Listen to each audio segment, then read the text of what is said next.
gmail.com.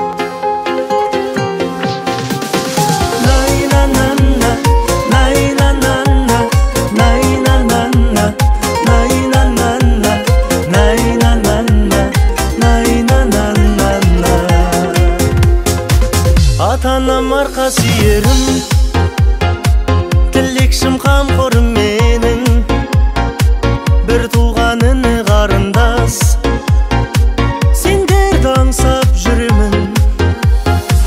Отбасым, ол қызым, жарым, сендерге арналған барым, гүлденер думанды бағым, сендер деп атады таң